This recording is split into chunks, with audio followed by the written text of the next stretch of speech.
এই ভিডিওটা তাদের জন্য যাদের আইএলটিএস সম্পর্কে ন্যূনতম ধারণা নাই।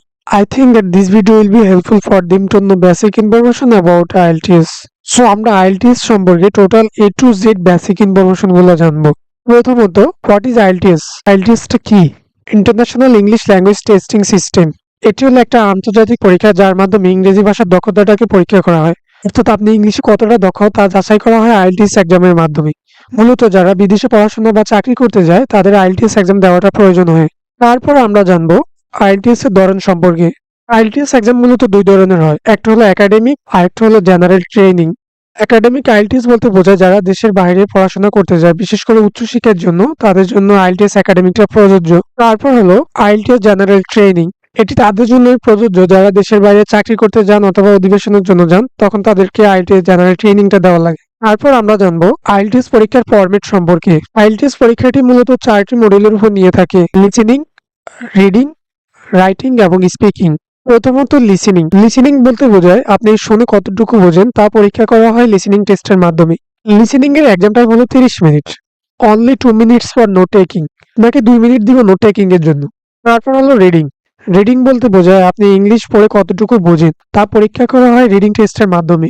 রিডিং এর এক্সাম টাইম হলো 60 মিনিট। এই 60 মিনিটের মধ্যে আপনাকে 3টা প্যাসেজ সলভ করতে হবে। রিডিং এ আপনাকে লিসেনিং এর মতো নোট টেকিং এর জন্য কোনো টাইম দিবে না। আপনাকে 60 মিনিটের মধ্যেই 3টা প্যাসেজ সলভ করতে হবে এবং উত্তর দিতে হবে। তারপর হলো রাইটিং। IELTS রাইটিং এক্সামের মাধ্যমে আপনার লেখার দক্ষতাটাকে যাচাই করা হয়।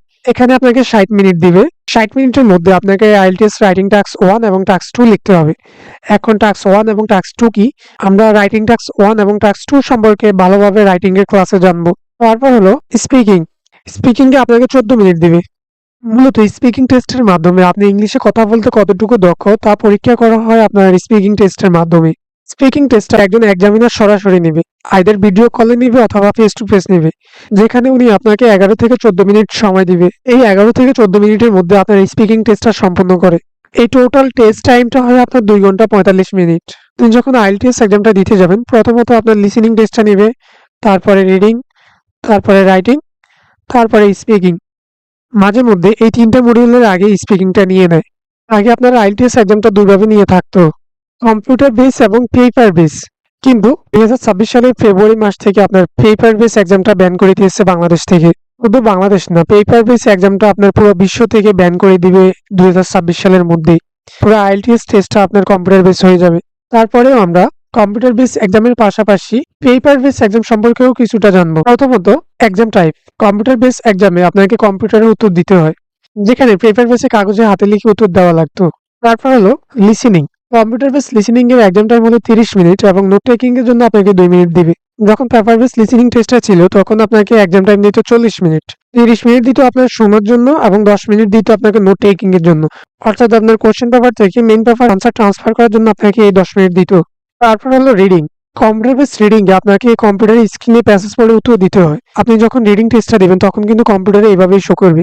আপনি এখান থেকে প্যাসেজটা পড়ে সঠিক উত্তরটা বাইর করার পর জাস্ট এখানের মধ্যে অ্যান্সারটা দিয়ে দিবেন। তারপর হলো রাইটিং।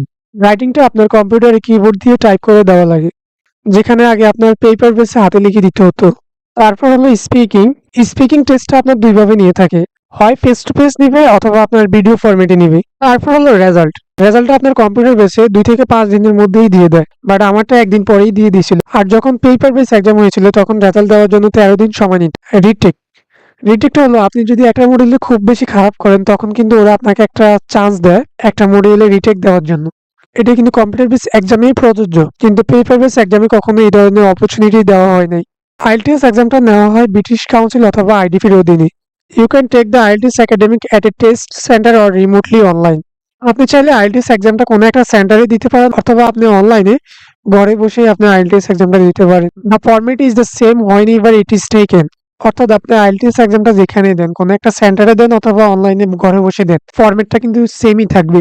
বর্তমানে আপনার IELTS রেজিস্ট্রেশনের জন্য 29,600 টাকা লাগে। সো আপনি চাইলে আপনার পছন্দের তারিখ অথবা কেন্দ্র নির্বাচন করে পরীক্ষা দিতে পারেন যে কোনো জায়গায়। আপনি যদি নিজে নিজে IELTS এর রেজিস্ট্রেশন করুন সেক্ষেত্রে আপনাকে যেতে হবে ব্রিটিশ কাউন্সিলের ওয়েবসাইটে অথবা IDP-র ওয়েবসাইটে। আপনি ব্রিটিশ কাউন্সিলের ওয়েবসাইটে আসার পরে এখানে একটা অপশন পাবেন অল লোকেশন ইন বাংলাদেশ, অর্থাৎ আপনি যেখানে পরীক্ষা দিতে চান ওই লোকেশনটা লিখে সার্চ দিলেই চলে আসবে। যেমন এখানে অনেকগুলো লোকেশন শো করতেছে এবং ডেট গুলো দেওয়া আছে। 27 তারিখে আছে 3টা এক্সাম, 28 তারিখে আছে একটা এক্সাম, 30 তারিখে আছে একটা এক্সাম। লোকেশন গুলো দেওয়া আছে, সিলেটে আছে, ঢাকায় আছে। সো আপনি এখানে সার্চ দিলেই পেয়ে যাবেন। এখন ধরেন আপনি ঢাকার মধ্যে থেকে এক্সাম দিবেন, তখন আপনি এখানে ঢাকা লিখে সার্চ দিলে ঢাকার মধ্যে যে ভেন্যুগুলো আছে ওইগুলো আপনার শো করবে এখানে। সো আপনি আইএলটিএস এর এক্সামটা যে কোনো সময় যে কোনো জায়গায় দিতে পারেন। আইএলটিএস এর প্রিপারেশনের জন্য শুধুমাত্র আপনার ক্যামব্রিজের বইগুলোই প্রয়োজন, যেখান থেকে শুধু আপনি প্র্যাকটিস করবেন। এখন পর্যন্ত সম্ভবত আপনার ক্যামব্রিজ 1 থেকে 20-21 পর্যন্ত বাইর হয়েছে। সো আপনি চাইলে ওই বইগুলো থেকে প্র্যাকটিস করতে পারেন রেগুলারলি।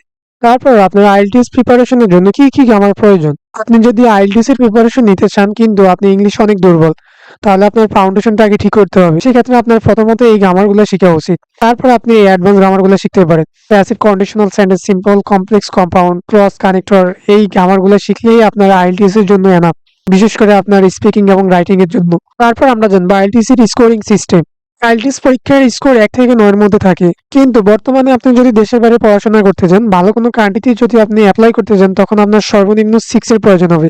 আদারওয়াইজ আপনি ভালো কোনো কান্ট্রিতে অ্যাপ্লাই করতে পারবেন না। তবে কোনো একটা সময় অনেকে 5 দিয়ে আমেরিকা চলে গেছে, 5.5 দিয়ে অস্ট্রেলিয়া চলে গেছে, but it is not possible right now.